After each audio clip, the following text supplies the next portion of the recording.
আমাদের পশ্চিমবাংলায় সরকারের দেওয়া কিছু বেকার জিনিসের নাম শুনবেন। প্রথমত রাস্তার উপরে দেওয়া জিব্রা ক্রসিং, না ওই জিব্রা ক্রসিং দিয়ে কেউ পার হয়, না ওই জিব্রা ক্রসিং দেখে গাড়ির স্পিড কমায়। লক্ষ্মীর ভান্ডার প্রকল্প, এই প্রকল্প দিয়ে সরকার ইনডাইরেক্টলি বোঝাতে চাইছে স্ত্রীদের ভরণ পোষণ বা হাত খরচ কোনো স্বামী দেয় না। একটা সময় ছিল বউ যাতে পরকিয়া না করে তার জন্য বউয়ের মোবাইলে রিচার্জ করে দিত না, কিন্তু বউ এখন ওই টাকা দিয়ে রিচার্জ করতে পারে। কৃষক বন্ধু প্রকল্প, প্রকল্পের নাম কৃষক বন্ধু হলেও এই প্রকল্প কোনো সত্যিকারের কৃষক পায় না, বরং যার নামে অলরেডি 10 বিঘা জমি আছে তাকে দেওয়া হয়, যার প্রত্যেক শতক জমির দাম প্রায় 3 লক্ষ টাকা করে। বাংলার আবাস যোজনা প্রকল্প, এই যোজনার মাধ্যমে যারা অসহায় গরিব তাদেরকে বাড়ি বানিয়ে দেওয়ার কথা ছিল, কিন্তু মজার বিষয় কি জানেন, যে ব্যক্তি দিনের পর দিন পিডব্লিউ জায়গায় কোন রকম ভাবে একটা ভাঙা ঘরে থাকে তাদেরকে দেওয়া হয় না, বরং যেই বাড়িতে অনেকগুলো ভোট এবং অলরেডি একটা বড় বাড়ি আছে তাদেরকে দেওয়া হচ্ছে, যার প্রত্যক্ষ সাক্ষী আমার নিজের পাড়া। যারা রাস্তার পাশ দিয়ে দিনের পর দিন পিডব্লিউ জায়গায় বসবাস করে আসছে তারা একজনও বাড়ি পায়নি, বরং যাদের ভালো রোজগার রয়েছে, ফ্যামিলিতে অনেকগুলো ভোট রয়েছে এবং অলরেডি একটা তাদের বাড়ি রয়েছে তাদেরকে দেওয়া হয়েছে। রাস্তার পাশে স্কুলের জন্য দেওয়া নো হর্ন সাইন, এই সাইনের মাধ্যমে বোঝানো হয় সামনে স্কুল আছে, হর্ন বাজাবেন না, অথচ কেউই ওই রুলস মানে না, বরং ওই জায়গায় আরো বেশি করে হর্ন বাজায়।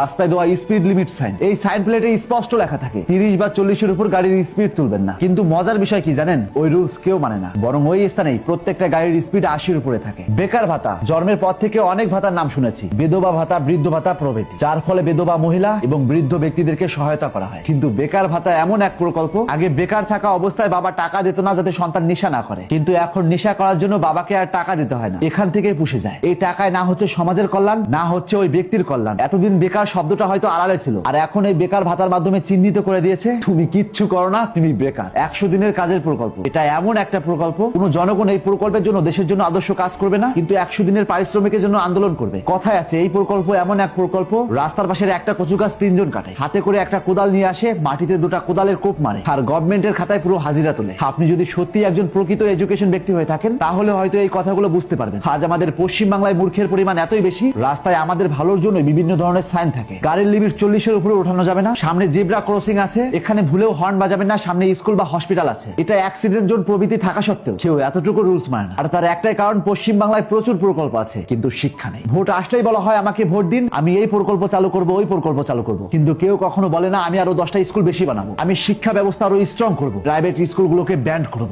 আজ আমাদের পশ্চিম বাংলার সরকারি স্কুলগুলোতে বাচ্চারা যাতে তাদের মেধা যাচাই না করতে পারে তার জন্য স্কুলের পাশ ফেলি তুলে দেওয়া হলো। কোন শিক্ষার্থী যেন পড়ালেখায় মন না বসাতে পারে কিংবা স্টুডেন্ট বয়সে প্রেম করতে পারে তার জন্য প্রত্যেক ছাত্রছাত্রীর হাতে মোবাইল ধরিয়ে দেওয়া হলো। মেয়েরা শিক্ষার জন্য নয় বরং টাকার লোভে যেন পড়ালেখা করে তাই তাদের জন্য কন্যাশ্রী প্রকল্প চালু করা হলো। স্কুল থেকে সবকিছুই দেওয়া হলো কিন্তু শিক্ষা দেওয়া হলো না, আর তার কারণ একটাই, যদি সবাই শিক্ষিত হয়ে যায় সেই দুর্নীতি নেতামন্ত্রীদের উপর তারাই আঙুল তুলতে পারে। যে সরকারি শিক্ষকদের বেতন 50 থেকে 60,000 টাকা, আজ সেই সরকারি স্কুলে প্রত্যেক ক্লাসে ছাত্র পাওয়া যায় 20 থেকে 30 জন, আর অন্যদিকে যে প্রাইভেট স্কুলগুলো শিক্ষকদের বেতন 10 থেকে 20,000 টাকা, সেই স্কুলের প্রত্যেকটা ক্লাসের ছাত্রের সংখ্যা 90 থেকে 100 জন। আর তার কারণ একটাই, সরকারি স্কুলে বেতন পাওয়া যায় কিন্তু শিক্ষা পাওয়া যায় না। তাই বর্তমান সমাজে নিজের মেয়েকে পড়িয়েছে প্রাইভেট স্কুলে, অথচ সেই মেয়েকেই বিয়ে দেওয়ার জন্য সরকারি স্কুলের মাস্টারকে খোঁজে। একটা সময় ছিল যখন মানুষ পড়ালেখা করতো চাকরি পাবে বলে, আর বর্তমান সময় মানুষ পড়ালেখা করছে না চাকরি না পাবে বলে। আজ কজন ব্যক্তি অন্য রাজ্য থেকে আমাদের রাজ্যে ইনকাম করতে আসে, আর আমাদের পশ্চিম বাংলায় প্রত্যেক বাড়ির অন্তত একটা ছেলে পড়ালেখা বাদ দিয়ে অন্য রাজ্যে যায় ইনকাম করতে। যে রাজ্যের শিক্ষামন্ত্রী মাঝে মধ্যে চোর বের হয় সেই রাজ্যে এর চাইতে আর কি বেশি প্রত্যাশা করা যেতে পারে। এই বেকার প্রকল্প দিয়ে কোনোদিন দেশ উন্নয়ন করা যায় না, দেশ উন্নয়ন করার জন্য প্রয়োজন শিক্ষা, যা আমাদের পশ্চিম বাংলায় বিলুপ্তর পথে। তাই আবেগ নয় বিবেক খাটিয়ে 5 মিনিটের জন্য একটু চিন্তা করুন, তবেই বুঝতে পারবেন আমাদের রাজ্যে কি চলছে, আমাদের নতুন প্রজন্মের ভবিষ্যৎ কি। তাই আজ থেকে চোখ খুলুন, আর এরকম ইন্টারেস্টিং ভিডিও প্রতিনিয়ত পাওয়ার জন্য তাপস এক্সপ্লোরার পেজটিতে ফলো দিন।